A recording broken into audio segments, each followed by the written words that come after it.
El creyente y las pruebas. Básicamente, hermanos, estos versículos que hemos leído en esta oportunidad es la continuación de los que leíamos en el estudio anterior, del 2 al 11. Se está hablando acerca del mismo tema, de las pruebas.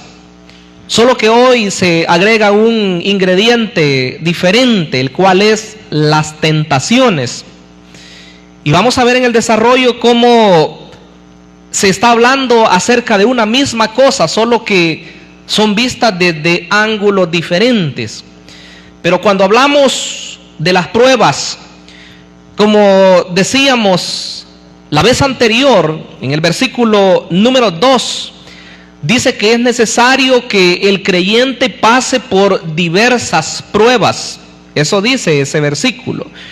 De manera que está ya establecido que cada cristiano, a través de su vida, desde el momento en que acepta al Señor, en diferentes momentos le toca pasar por tribulaciones, por angustias, por problemas. Y eso pues no es para desanimar a ningún creyente. Mayormente aquellos que acaban de recibir al Señor podrían quizá desalentarse en algún momento al escuchar que la palabra de Dios dice que es necesario que el creyente pase por esas situaciones. La verdad es, hermanos, que no debemos sorprendernos, no debemos mucho menos angustiarnos el saber que en la vida cristiana hay momentos de apuro, momentos de dificultad. Si estuviéramos solos, si tuviéramos que enfrentar todo eso con las fuerzas humanas, entonces sí, ¿verdad? Tendríamos temor, estaríamos temblando al saber que van a venir obstáculos, que van a venir situaciones a la vida.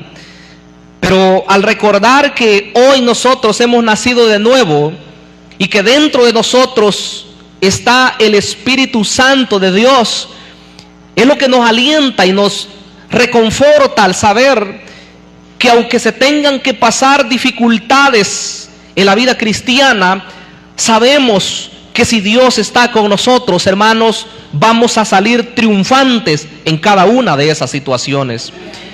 Porque Él ha prometido no dejarnos.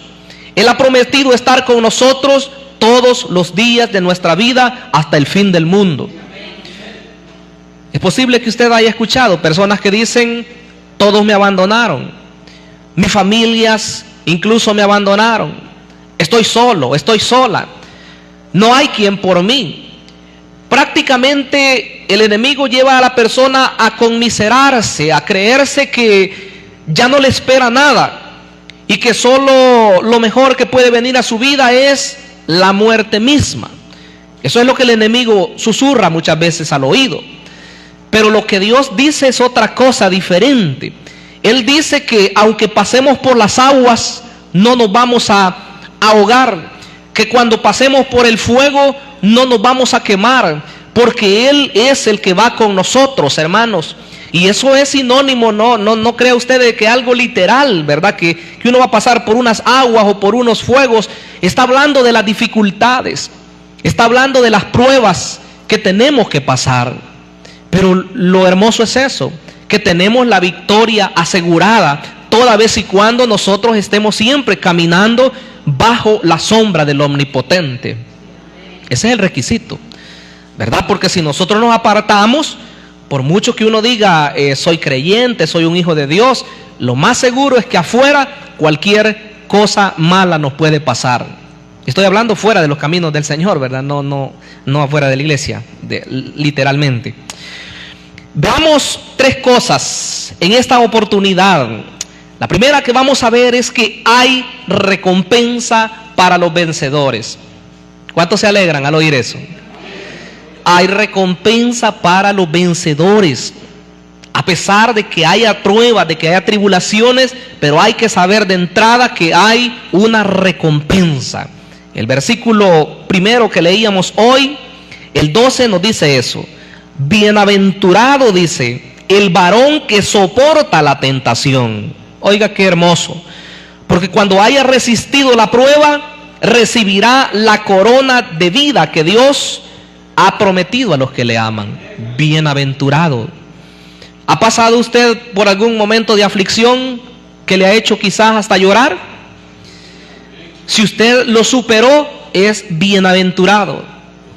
Si usted superó esa situación, hoy es, hermana, bienaventurada, porque superó ese momento de angustia, superó ese momento de aflicción. De hecho, que cuando esta palabra dice acá, la tentación, dicen los entendidos, esta palabra se puede traducir tanto tentación como prueba, o sea, de la misma manera. Está hablando acerca de todos los momentos difíciles que vienen a nuestra vida. En el versículo siguiente vamos a ver que tiene una connotación diferente.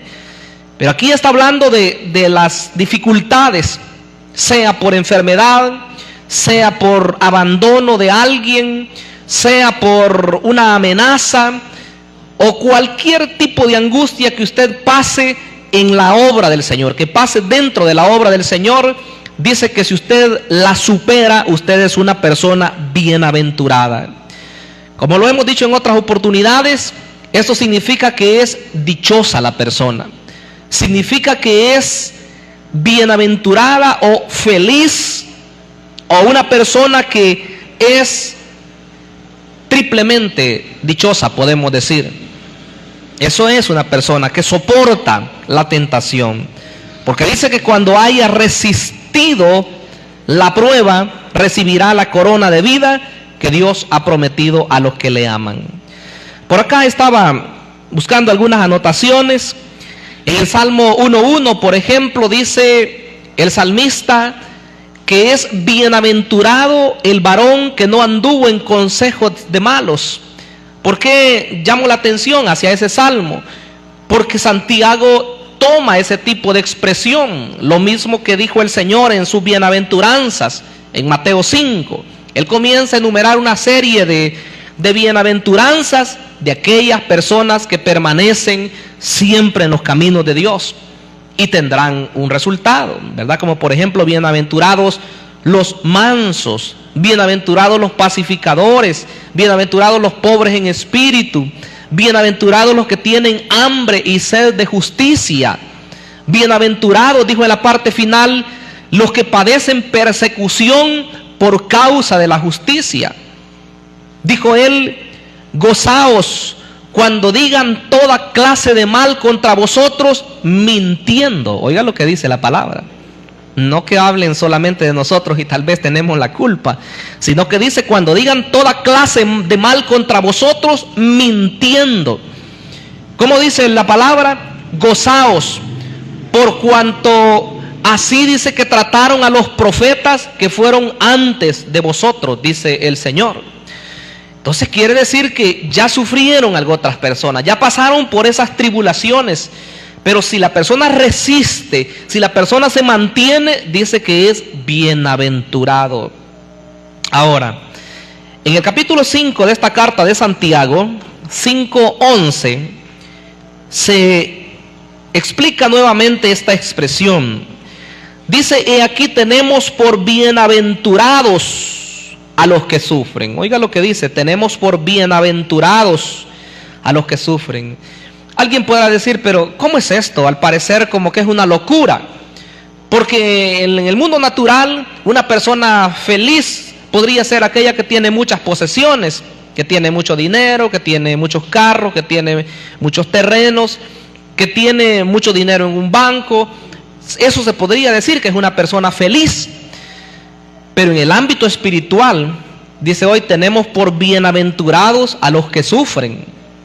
O sea, son dichosos, son felices aquellos que están atravesando dificultades, dice el Señor a través de sus apóstoles. Eso parecería una locura al mundo natural, pero delante de Dios es de gran estima, hermanos, porque una persona que se mantiene en la obra del Señor y que quizás la menosprecian y dicen, no hombre, esta persona pobrecita, ¿verdad? Da lástima, miren cómo anda, que ni siquiera se viste bien, que no tiene quizás recurso económico suficiente, puede ser menospreciada. Pero si es alguien que se guarda para el Señor, si es una persona que vive en el temor de Dios, que todo el tiempo está en oración, que está en comunión, que está en los momentos cuando hay servicios como este, que está intercediendo por otras personas, hermanos, esa persona es de gran estima delante de Dios. Y peor si lo maltratan, si lo golpean, si le llegaran incluso a quitar la vida, es una persona que es bienaventurada, pero por la causa de el Señor. Entonces, dice que aquella persona que soporta la tentación es bienaventurada. Por acá anotaba acerca de la Biblia de las Américas. Dice de esta manera: bienaventurado aquel que persevera bajo la prueba, dice esta versión.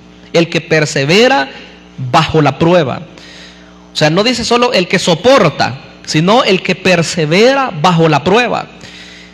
Como lo he dicho en otras oportunidades, el esperar no es quedarse solamente sin hacer nada, sino es continuar aunque esté en dificultades. Es posible que alguna persona esté atravesando algún gran problema aquí entre nosotros y nosotros ni cuenta nos damos. Pero es porque Dios le da esa fuerza a la persona y usted la mira, si es posible hasta le ríe y le da la mano y usted dice: qué bendición con esta persona, ¿verdad? Siempre anda alegre, siempre anda así, ¿verdad? Amable con todos, pero solo la persona sabe la dificultad que está pasando. Pero hermanos, Dios da la fuerza a aquella persona que persevera bajo esa prueba, es bienaventurada, porque un día, que dice esta palabra, va a recibir la corona de vida que Dios ha prometido a los que le aman. ¿Cuántos amamos al Señor, hermanos, en este lugar? Y esperamos la recompensa de Él. Esperemos en Él. Va a recibir la corona de vida, dice. Apocalipsis capítulo 2, versículo 10, habla de esa corona. Apocalipsis 2:10: no temas en nada lo que vas a padecer, le dice el Señor a esta iglesia, a la iglesia de Esmirna. No temas en nada lo que vas a padecer. He aquí, el diablo echará a algunos de vosotros en la cárcel para que seáis probados, y tendréis tribulación por 10 días. Sé fiel hasta la muerte, y yo te daré la corona de la vida. Oiga, qué hermoso. No solo a los que van a pasar allá en el tiempo, ¿verdad?, de angustia, ya cuando estén perseguidos porque viene el fin del mundo, sino incluso hoy en estos tiempos hay iglesia perseguida también. ¿Cuántos sabían eso? Países de corte islámico están siendo perseguidos. Por cierto, hay que orar por Afganistán, un país que actualmente nuevamente ha sido tomado por los talibanes. Los que tienen ya cierta edad se recordarán que ellos son uno de ellos, ¿verdad?, el que vino a botar las Torres Gemelas en los Estados Unidos en el 2011 fue, ¿verdad? ¿Cuándo fue? 2011, ¿verdad? ¿Ah? 2001. En el 2001, bueno, entonces me estoy equivocando. Fue el 11 de septiembre del 2001. Ah, por eso estaba pensando en eso. Septiembre de 2001. Entonces, está en esa situación en Afganistán, ¿verdad? Han tomado el poder nuevamente y al parecer como que hay complicidad por ahí de las potencias mundiales. Entonces, es difícil, pero si hay persecución, incluso en nuestro medio, aunque la persecución no es tan abierta, pero si hubieran personas que son maltratadas por ser cristianas, hermanos, Dios dice: sé fiel hasta la muerte, y yo te daré, dice, la corona de la vida. Esta expresión fue dada, como vemos entonces, tanto a aquellas personas que sufren persecución y que mueren por la misma causa de Cristo, lo que se le llama mártires, como también para aquellas personas que sufren cualquier tipo de maltrato por ser cristianos. Entonces, esta primera parte habla de que hay recompensa para los que son vencedores. Pero veamos la segunda parte del mensaje de hoy. Habla de que la fuente de la tentación no es Dios. La fuente de la tentación no es Dios. Oiga lo que dice el versículo 13. Santiago 1:13. Cuando alguno es tentado, no diga que es tentado de parte de Dios, porque Dios no puede ser tentado por el mal, ni Él tienta a nadie. Entonces la tentación, la fuente verdadera de esa tentación no es Dios. Inmediatamente nosotros quizás como creyentes pudiéramos decir, la fuente de la tentación es el diablo. Y en otros contextos, por supuesto que dice que el diablo es el que incita a las personas a pecar. Pero en este contexto no se habla de Satanás. Lo que quiere decir que no todas las tentaciones vienen de parte de él, porque la respuesta está en el versículo siguiente. Entonces, hermanos, esa tentación, esa palabra que se utiliza ahí en el versículo 2 y en el versículo 12, es la misma que está usando como para decir la prueba. La palabra tentado, cuando dice cuando alguno es tentado o cuando alguno es probado. Por eso algunos dicen que se puede traducir de las dos formas. ¿Cómo entonces compaginamos esto? ¿O cómo lo hacemos llegar a un buen término? Se dice que la tentación y la prueba es como una moneda que tiene dos lados. Por un lado, cuando se habla de la prueba, se está hablando de aquellas situaciones que Dios permite que vengan a la vida del creyente con el afán de que éste pueda crecer espiritualmente. Dios nunca va a querer destruir a una persona, a un creyente principalmente, sino que dice que Él va a dar la salida cuando hay una situación difícil. ¿Cuántos han leído eso? Dice que fiel es Dios, dice en 1 Corintios 10:13. Fiel es Dios, que no os dejará, dice, ser tentados más de lo que podéis resistir. Porque juntamente con la prueba dará, ¿qué cosa? La salida, dice la palabra. Entonces Dios no prueba a una persona con el afán de que ésta fracase, de que peque y que se aleje de la obra de Dios. Jamás. Sino que Él permite que ciertas situaciones vengan a la vida de las personas para hacerlas crecer en la obra de Dios.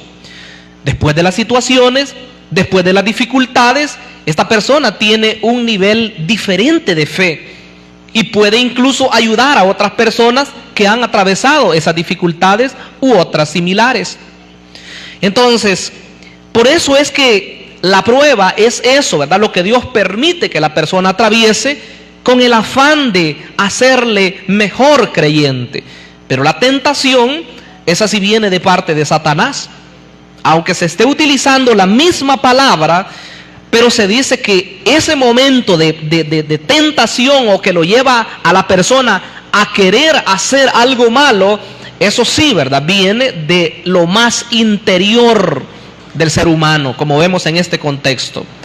Vamos a verlo de esta manera. El versículo número 14 dice así: sino que cada uno es tentado cuando de su propia concupiscencia es atraído y seducido. Entonces, ¿cuál es la fuente de la tentación? No es Dios, sino que dice acá que es nosotros mismos.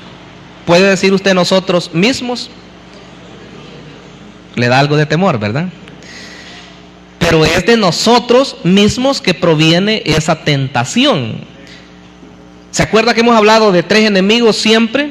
El diablo, el mundo y la carne. En este caso se refiere a la carne, o sea, la naturaleza pecaminosa. Cuando nosotros venimos a Cristo, dice que nosotros nacimos de nuevo. Hay una naturaleza espiritual en nosotros. Pero si usted es cuidadoso, habrá leído que la naturaleza antigua todavía no ha sido quitada de nosotros. Esa naturaleza dice que está en conflicto con la parte espiritual, y Pablo dice que ellas dos se oponen entre sí, de modo que no hacemos lo que nosotros quisiéramos hacer.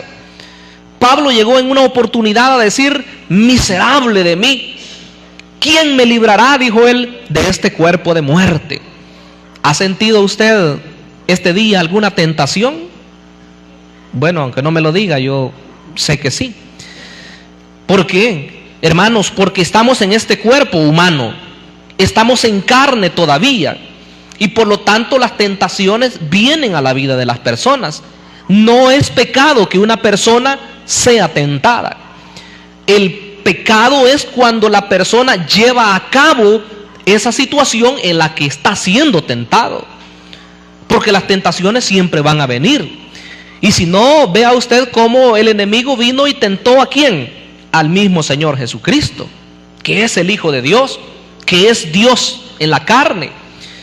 Entonces, las tentaciones van a venir. Es como dos monedas de una misma cara, una misma moneda, de dos caras. Entonces, la tentación proviene de la misma naturaleza humana.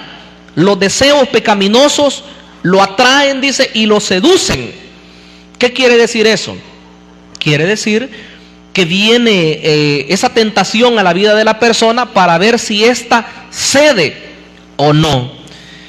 Pongamos algunos ejemplos, porque no nos quedamos así hablando solamente al aire, ¿verdad? Por ejemplo, el comer demasiado, comer en exceso, es pecado. ¿Cuántos sabían eso? La Biblia dice que la glotonería es pecado. ¿Y contra quién es ese pecado? Contra nosotros mismos, contra el mismo templo de Dios. El Hijo de Dios, su cuerpo ya no le pertenece, eso dice la Biblia, sino que es el templo del Espíritu Santo de Dios. Nosotros deberíamos de cuidar más nuestro cuerpo, porque es ahí donde habita el Espíritu Santo. Entonces, la tentación puede venir de repente a una persona que le hace daño los azúcares, que le hace daño las cosas que son demasiado condimentadas, las cosas que tienen todo aquello que sabe que le van a perjudicar su organismo. Pero de repente, ¿verdad?, sale y a pasear, ¿verdad?, por un centro comercial, y ahí vio, ¿verdad?, la pastelería, o ahí vio varias cosas que le llaman la atención, que tiene mucho condimento, y dice, no importa, ¿verdad?, voy a romper la dieta, dice a veces la persona, ¿verdad? Y lo come, lo compra, lo come, y sabe que le perjudica. ¿Qué decir, verdad, de las bebidas carbonatadas, verdad, bebidas gaseosas, que igual hoy hasta muchas veces hasta se ríen o nos reímos a veces? Hay que tomar veneno, dicen, ¿verdad? O decimos, vamos a tomar veneno, porque ya se sabe que son perjudiciales.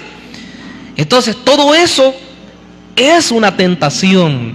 El poder ceder a ese momento, o decir, no, es que eso me hace daño, mejor no voy a tomarlo, o no voy a comer.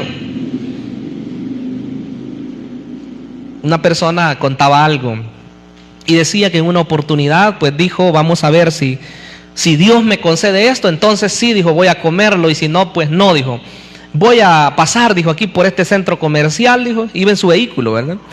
Y entonces dijo, si hay un parqueo disponible ahí en ese lugar, entonces es señal de que Dios quiere que yo compre ese pastel, y si no, dijo, es señal que no. Y entonces dijo, al final, dijo, sí encontré un parqueo, dijo, después de haberle dado 5 vueltas al centro comercial. Qué problema, ¿verdad? Porque siempre buscamos nosotros el hacer lo que sabemos que nos va a perjudicar. O como decía otra persona, que si un hombre mira a una mujer hermosa que va pasando en la calle y de repente dice que le da una mirada, el problema no es que la vea, ¿verdad? O que la vea una vez, pero de repente sigue caminando, ¿verdad? Y después otra mirada más, y sigue caminando, y después otra tercera mirada. Y decían en una oportunidad que un hombre, por ir viendo demasiado a una muchacha, se fue a estrellar contra un poste de la energía. Entonces, problema, ¿verdad? Dice el Señor que cuando un hombre mira a una mujer para codiciarla en su corazón, dice, ya adulteró con ella. Entonces, si recriminaban las cuestiones del Antiguo Testamento cuando el pecado se consumaba propiamente, el Señor Jesús lo puso más difícil, porque Él dijo que con solo ver a una mujer y codiciarla, o sea, querer tenerla para uno, como decía un hombre, ¿verdad?, la vez anterior, ese es pecado. Entonces, esa persona no necesitó el hacer el acto propiamente, sino que ha adulterado a saber cuántas veces, ¿verdad? Porque en su corazón tiene eso o tenía eso, quizás, ¿verdad? Hay que aclararlo, posible. Entonces, hay problema en eso, hermanos. La tentación de adentro dice que viene, de allá viene el deseo.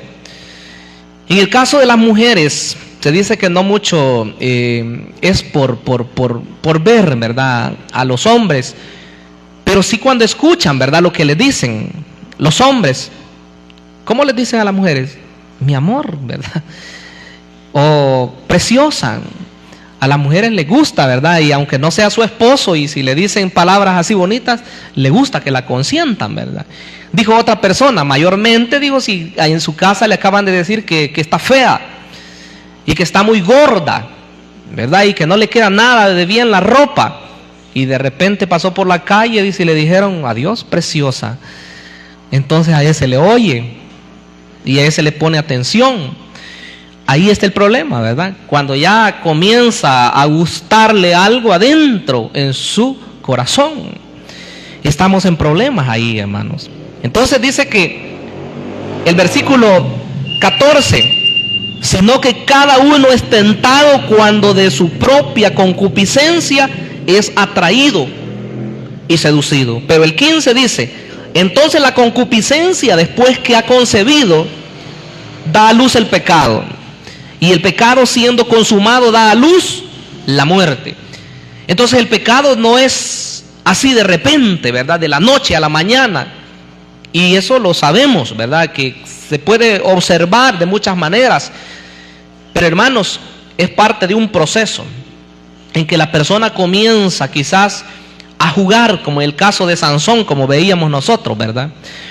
Hace días, en los mensajes del día domingo, que de repente comenzó a jugar con aquellas mujeres y él creía que no pasaba nada, hasta cuando se vino a dar cuenta que Dios dice que lo había abandonado. ¿Por qué? Porque mucho jugar, ¿verdad? Mucho estar ahí pensando de que no le iba a pasar nada. Y el pecado, dice en otra oportunidad, en otra parte de la Biblia, dice que el pecado engaña al ser humano. O sea, le hace pensar que todo va a estar bien. Muchas veces la persona piensa, no hombre, es que nadie se va a dar cuenta de esto que yo voy a hacer. Nadie se va a dar cuenta. Y si son dos personas, solo nosotros lo vamos a saber, ¿verdad? Y nadie más lo va a saber. Así es como el enemigo le hace creer a la persona de que así va a ser. El problema es cuando ya se ha enfrascado en esa situación y de repente se da cuenta una persona, de repente se da cuenta otra, y después si es una situación de adulterio se da cuenta todo el mundo. Y qué vergüenza, ¿verdad?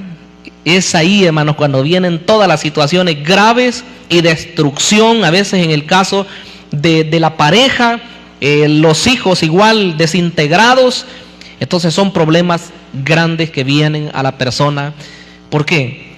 Por ceder a una tentación. Entonces dice él, Santiago dice que entonces la concupiscencia, después que ha concebido, da a luz el pecado, y el pecado siendo consumado da a luz la muerte. Pone un ejemplo, ¿verdad? Como una mujer que esté embarazada. Esa mujer que esté embarazada no va a parar o no se va a detener hasta el momento en que esa criatura nazca. Entonces así es el pecado. Una vez ya la persona cedió y decidió el hacer cierta situación, al final pues tendrá que pagar las consecuencias. Pero Dios no quiere eso para nosotros, hermanos. Lo último que quiero que veamos, como número 3, es que todo lo bueno proviene de Dios.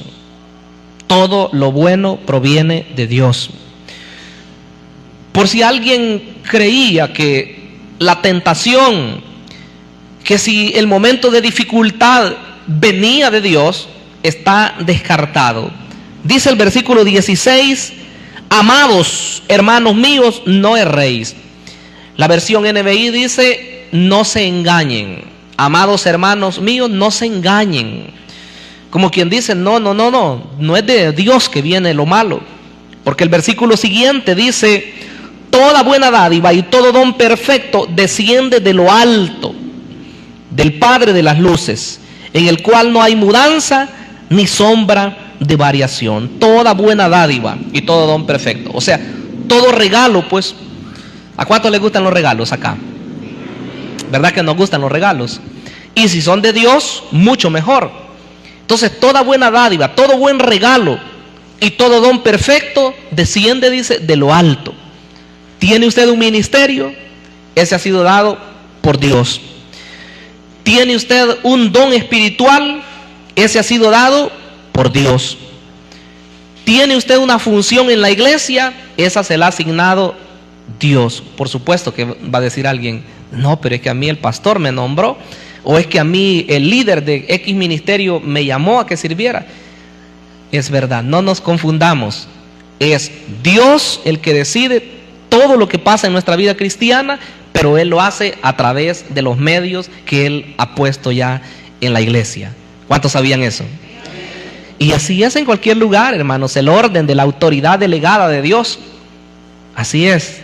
En los centros escolares, la autoridad principal no la tienen los estudiantes, ¿verdad? La tienen el director y los maestros. Y si es universidades, con más razón, ¿verdad? Hay más orden jerárquico en cuanto a las autoridades.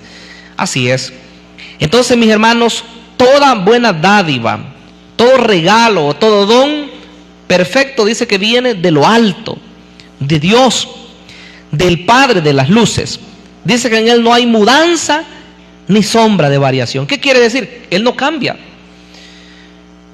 El ser humano, incluso los que somos creyentes, hermanos, hay momentos en que podemos ser cambiantes, ¿sí o no? Quizás usted puede ver a un hermano o hermana de repente que es súper amable, ¿verdad? Y le habla a usted y le saluda y todo. Pero vino un día y usted vio seria a esa persona. Y si usted no es una persona madura también, ya de repente dirá, qué bárbara esta hermana, ¿verdad? Está bien brava conmigo, a saber qué le he hecho. Y comienza, ¿verdad? Y a pensar otras cosas. Pero no, tranquilos.